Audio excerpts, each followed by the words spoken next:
Picture the most epic fight scene you've ever witnessed. Is it the Bride versus the Crazy 88?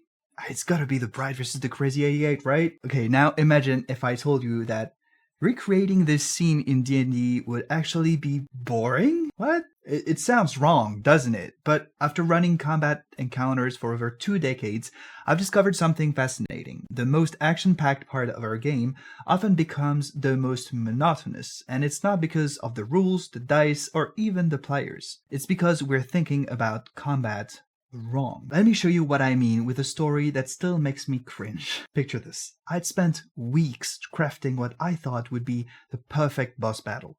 Ancient vampire lord in his gothic castle, thunder and lightning outside, dramatic music queued up, even had his whole elaborate backstory about why he was collecting blood from specific bloodlines. Want to know how it actually played out? I attack with my sword. There, roll to hit. 17. That hits. Roll damage. 8 points.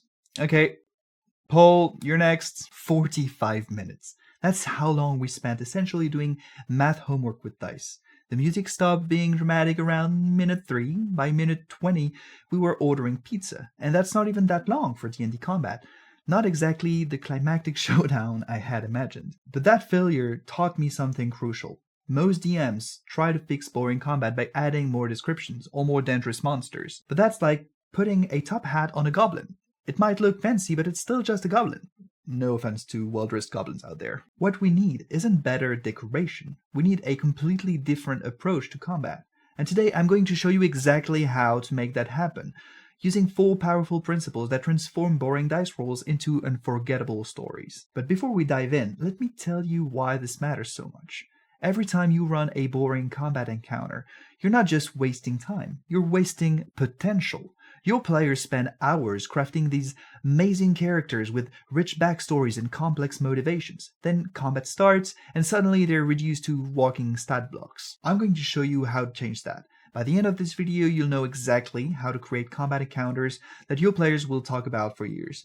Not because of the lucky dice rolls or clever tactics, but because you'll know how to turn every fight into a pivotal moment. And I mean every fight, not just boss battles, not just important story moments, every single combat. Because here's the thing, when your players draw their weapons, they should always be actively engaged. Let's start with something that a lot of DMs completely overlook: how to make your environment the most powerful weapon in your arsenal. So again, think about your favorite action movie scenes. The Matrix lobby scene or Casino Royale's construction side chase. Now, what do they have in common? The environment isn't just a backdrop. It's practically a character in its own right. But here's what most DMs go wrong. They hear this advice and think, right, I need more detailed descriptions. So they spend hours crafting elaborate scene descriptions that their players then carefully ignore. But what if I told you the secret isn't in describing your environment, it's in making it impossible to ignore? And I don't mean just in exotic locations. This works everywhere, from simple forest clearings to city streets. Let me prove it to you with 2 examples. First, I'll show you an elaborate scene that demonstrates these principles in their most dramatic form. Then, I'll show you how to apply the exact same techniques to make even the most common locations come alive. Picture this: your party has been tasked with protecting a visiting diplomat during a tour of the Royal Conservatory. A magnificent glass dome houses the realm's rarest botanical collection, a symbol of peace between nations. Elevated walkways crisscross between climate-controlled chambers. Magical regulators hum softly, maintaining precise temperatures for each species. The afternoon sun streams through their crystalline panels, creating a kaleidoscope of colors from the exotic flowers below. You've noticed something following your group, moving between the plant displays with too much purpose to be another tourist. Just as the diplomat approaches the priceless sunburst orchids, you spot a crossbow being drawn from beneath a gardener's cloak. Here's how most DMs would run this. The disguised assassin attacks. Roll initiative. But watch what happens when we make the environment an active participant. The assassin's crossbow bolt misses the diplomat but strikes something far more dangerous: a thermal regulator maintaining the delicate balance between the conservatory's climate zones. As magical coolant begins hissing from the damaged device, you notice frost rapidly spreading across the tropical chamber's glass walls. Above you, the maintenance walkways offer height advantage, but their metal gratings are already gathering frost. Through the glass dome, you can see dark storm clouds gathering, drawn to the escaping magical energies. The sunburst orchids around you, sensing the temperature drop, begin to curl their petals defensively. You recall the curator mentioning their explosive defense mechanism when threatened. That's just the starting point. Because here's what most DMs never realize. Your environment should evolve throughout the combat. It should create escalating complications that force players to make interesting decisions every single round. Let me show you exactly how to do this using what I call the 3 tensions framework. Every dynamic environment needs 3 types of elements. 1. Immediate dangers, things that can hurt or help right now. 2. Developing threats, problems that grow worse over time. And 3. Environmental shifts, changes that alter the entire battlefield. Watch how these 3 elements create mounting tension in our conservatory fight. Round 1. The damage regulator continues venting freezing coolant, creating an expanding area of treacherous frozen floor beneath the tropical plants. The sunburst orchid's petals are now fully closed, glowing faintly from within. Above, the maintenance walkways creak as frost weakens their support. The diplomat stumbles on the increasingly slick floor, and the assassin's eyes dart between their target and a higher vantage point. Here we have immediate danger, frozen floor creating difficult terrain, developing threat, weakening walkways, and environmental shift, temperature change affecting plants. Round 2, a sharp crack echoes through the dome as the temperature differential creates stress in the glass. The tropical chambers plants, desperate for warmth, begin releasing their spores into the air. That's when you notice something disturbing. The defensive sunburst orchids are slowly tracking movement, their glowing petals now pulsing rhythmically. The diplomat takes cover behind a large planter, but the assassin seems to be maneuvering toward the upper walkways. Now, I know what you're thinking. Sure, a magical conservatory is easy to make interesting, but what about a simple forest clearing, a city street, a tavern basement? This is where my players fight most of the time. The truth is, these principles work everywhere. Okay, let me show you how. Forest clearing, immediate danger, uneven ground and exposed roots. Developing threat, fire spreading through dry underbrush. Environmental shift, wind changing direction, affecting ranged attacks and fire spread. City street, immediate danger, civilian crowds, market stalls. Developing threat, city watch responding to commotion. Environmental shift, weather affecting cobblestones and visibility. Tavern basement, immediate danger, low ceiling, stored barrels. Developing threat, damaged support beam. Environmental shift, spilled ale, making floor slippery. The key isn't having a fancy location, it's understanding how environments naturally evolve during combat. Every space has these 3 elements. We just need to think about them deliberately. Okay, let's return to our conservatory. Round 3. The walkway supports finally surrender to the frost. Metal screams as one end tears free, creating a precarious ramp between levels. The temperature imbalance has now drawn a localized magical storm inside the dome. Above you, clouds crackle with arcane lightning. The sunburst orchids snap open in response to the energy, releasing brilliant beams of light that cut through the spore-filled air. The diplomat is safe for now, but the assassin has reached higher ground, though their footing looks precarious on the icy metal. This is where our 3 elements start interacting with each other. The collapsing walkway creates new tactical options. The magical storm adds randomness and danger. The plants create areas of advantage and hazard. But here's the most important part. None of these changes just happen. Each new development follows logically from previous events.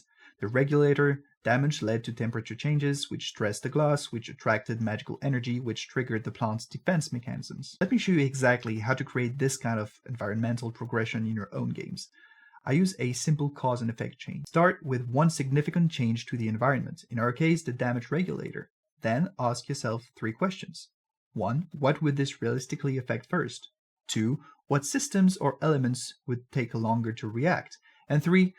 What could go catastrophically wrong if this continues? Here's your action plan for creating dynamic environments anywhere. Identify 3 physical features that could change, plan how one change could affect the others, think about what would realistically break or be disrupted, create clear but tough choices for players, and let each choice have logical consequences. The goal isn't to create elaborate death traps, it's to make the environment feel alive and responsive to your players' actions.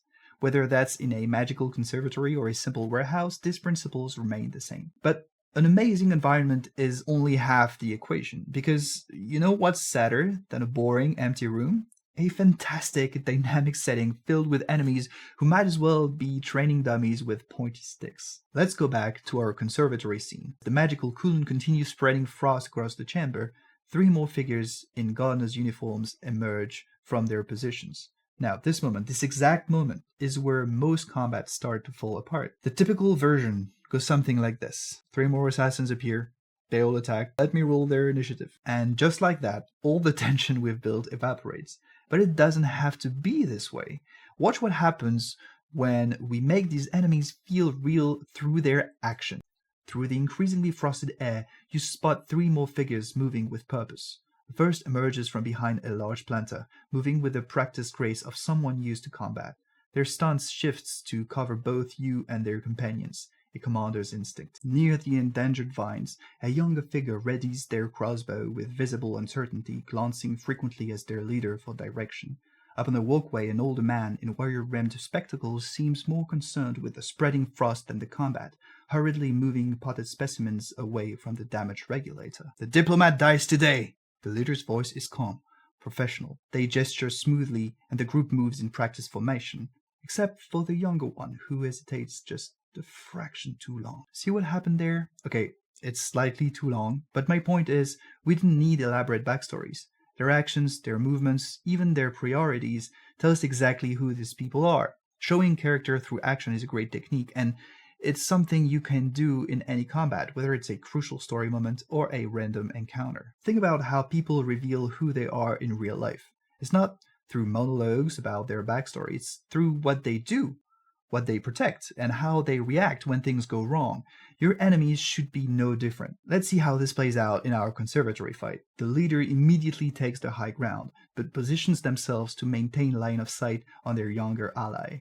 The uncertain one moves toward cover, their crossbow wavering between targets. Meanwhile, the researcher barely seems to notice the combat, muttering about temperature-sensitive specimens as he edges toward the damage regulator. Now, this is where it gets interesting, because your players aren't going to just stand there watching. They're going to act, and how your enemies react to those actions, that's where the real story emerges. Fighter charges the leader, their blade connecting with a solid hit, but watch how this moment becomes more than just reducing hit points. Your blade slices across the leader's arm. They step back, adjusting their stance to favor their uninjured side. "Protect the mission!" they call out, but their voice has an edge of strain now. The younger one's eyes widen, seeing their commander bleed. See what's happening? Every player action becomes an opportunity to reveal more about these characters. When that leader got hit, we'll learn 3 things. They're trained enough to adapt their fighting stance, they're focused enough to maintain command, and they have a strong enough connection to their team that their injury affects morale. This works with any type of enemy. A pack of wolves shows their nature in how the alpha protects the pack, how young wolves let eagerness overcome caution, how injured wolves balance hunger against survival. City guards reveal their experience in how veterans automatically cover escape routes while rookies bunch up for confidence. The key is thinking about what matters to each enemy. A professional soldier might grimly push through pain, calling out tactical advice even while bleeding. An untrained bandit might panic after their first serious wound, their fear finally overwhelming their greed. A wild animal might become more aggressive when hurt, instinct taking over as it fights for survival. Watch how this deepens our conservatory scene. The barbarian's axe catches the younger assassin's leg. They stumble, losing their stance. The leader immediately abandons their tactical position, moving to cover their injured ally. "Fall back to high ground!" Even as they shout the order, you can see them scanning for the safest retreat path for their wounded companion. Meanwhile, a firebolt forces the researcher away from his precious specimens. He snarls in frustration, finally fully engaging in combat, but his attacks seem aimed more at creating space to reach his plants than actually hurting anyone. This is how you make combat feel real. You just need to think about what your enemies care about and let that drive their actions. Let them naturally react to getting hurt, to seeing allies fall, to their plans falling apart. Show their character through their choices, their movements, their reactions. This might mean less strict optimization, but try it. I'm sure your players would like it. Remember, every player action is an opportunity to make your enemies feel more real. Whether it's how they handle pain, how they adapt to being outmaneuvered, or how they respond to seeing their allies fall. These reactions tell their story far better than any exposition could. But here's what's interesting. Even the most compelling enemies can feel hollow if there is nothing truly at risk, because kill or be killed isn't a story, it's just math with dice once again. Let's go back to our scene. On the surface, it looks simple. Protect the diplomat, stop the assassins. But watch what happens when we start layering in more consequences. Magical frost continues spreading through the tropical chamber. The researcher's face has gone pale, watching a rare specimen start to crystallize. That's when the diplomat speaks up, their voice tight with urgency. These plants, they're not just exotic specimens. They're diplomatic gifts meant to seal the peace treaty. Each one was cultivated for decades by the families who lost loved ones in the war. If they die here... See what just happened, apart from my terrible acting? We've added stakes that go far beyond just winning or losing a fight. Now, every icy pulse from that damage regulator threatens something bigger than just the immediate combat. Those are consequence layers, and it's how you make combat feel meaningful. The key is understanding that there should always be at least 3 levels of stakes in play. Let's break down our conservatory fight. We have immediate stakes. The frost-slicked floor forces you to fight for every step. One wrong move could send you sliding into the assassin's reach, or worse, into the increasingly unstable magical coolant. Then we have environmental stakes. Another crystalline support beam cracks from the thermal stress. The entire dome groans ominously. If it collapses, it won't just kill everyone inside, it will release decades of carefully contained magical hybridization experiments into the city below. And finally, there is the bigger picture. The diplomat clutches a sealed message tube. The peace terms, they gasp. If I don't deliver these by sunrise... In the distance, war horns sound as the city guard responds to the disturbance. Now, I know what you're thinking. That's great for a major story encounter. But what about regular combat? The truth is, this works at any scale. You just adjust the scope of your consequences. Take a simple road ambush. Most DMs would run it without any dramatic stakes. But watch what happens when we add some. Immediate stakes: the bandits have blocked the road with fallen trees. Getting around them will take you time you don't have. The medicine in your wagon needs to reach the village by nightfall. Environmental stakes: storm clouds are gathering. That dirt road behind you turns into an impassable mudslick when it rains. If you don't clear this blockade soon, you'll be trapped. And bigger picture, you recognize one of the bandits. He's from that village you're heading to. Which means this isn't a random attack. Something's very wrong in that settlement. Point is, layered stakes change how combat feels. The assassin's blade misses you but slices through another coolant line. The researcher actually screams this time. The Midnight Orchids! Their entire species could die out! The diplomat grabs your arm. Those flowers are the symbol of the peace fraction. If they die, the Warhawks will call it an omen. They'll push for renewed conflict. The younger assassin hesitates, clearly torn. The leader snaps. The old empire cannot survive peace. Better some flowers die than our entire way of life. Notice how each layer of stakes affects different characters differently. The researcher cares about the specimens, the diplomat about peace, the assassins about their cause. These competing priorities create natural drama and force interesting choices. Here's about how I go about creating layered stakes in any combat. First, I think about what could go wrong besides just losing the fight. Is there time pressure, collateral damage, innocent bystanders, environmental hazards? These are my immediate stakes. Then I consider the environment itself. What could break, explode, collapse, or change? How would that affect not just this fight, but the area around it? Those are my environmental stakes. Finally, I think one step further. What relationships, plans, or situations could this fight affect? Even a simple bob roll might affect town politics, trade relationships, or family honor. A massive crack splits the conservatory's dome. Freezing air rushes in as magical heat rushes out. The resultant surge causes the sunburst orchids to flash brilliantly. The gathered storm clouds above pulse with absorbed magical energy. The city's warning bells begin to toll. The researcher looks at his life's work beginning to die. The young assassin watches their mantle bleeding. The diplomat sees peace literally freezing before their eyes. And you? You have seconds to decide what and who to save first. This is how you make combat matters, not just through threat of death, through cascading consequences that force meaningful choices. Whether it's a world-changing diplomatic mission or a simple street fight, there should always be more at stake than just hit points. Quick interruption. For the best possible combat experience, being ready for chaos is everything. That's why I created the Plot Engineering Blueprint, a free guide that helps you prepare for those incredible moments when your players decide to collapse the building instead of fighting in it, or try to recruit the assassins rather than stop them. Inside, you'll learn how to identify the perfect moments for explosive scene changes, a technique that turns unexpected player decisions into amazing story beats, and a practical system you can start using in your next session. Just grab your free copy using the link in the description, because Amazing Combat isn't about controlling chaos, it's about being ready to turn it into something epic. Okay, back to the video. Now, let's talk about something important. Not every group wants deep political intrigue or complex moral choices in their combat. And you know what? Well, that's absolutely fine, of course. Some of the most fun I've ever had was with groups that just wanted to roll dice and kick down doors. Here's the thing, though. These principles still work brilliantly for strictly action-focused groups. Let me show you why. Take our conservatory scene. A story-focused group might worry about peace treaties and diplomatic implications. For a more action-oriented table, the spreading magical frost creates awesome tactical challenges. The cracking dome threatens a spectacular collapse. The unstable magical energies could trigger explosive chain reactions. Same principles, different emphasis. Instead of political consequences, focus on the potential for epic moments. That conservation chamber fight suddenly becomes, how do we stop these assassins while magical explosions are going off everywhere? And let's be honest, that's incredibly cool no matter what kind of D&D you prefer to play.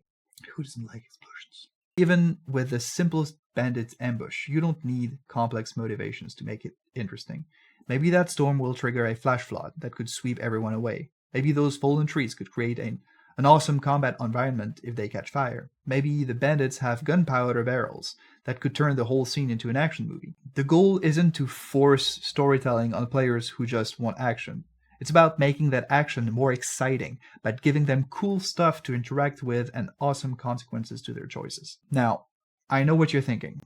This all sounds amazing, but how do I actually manage all of this at the table without combat grinding to a halt? Because let's be honest, even the most dramatic stakes and compelling enemies mean nothing if your players are checking their phones between turns. Running dynamic combat while keeping energy high?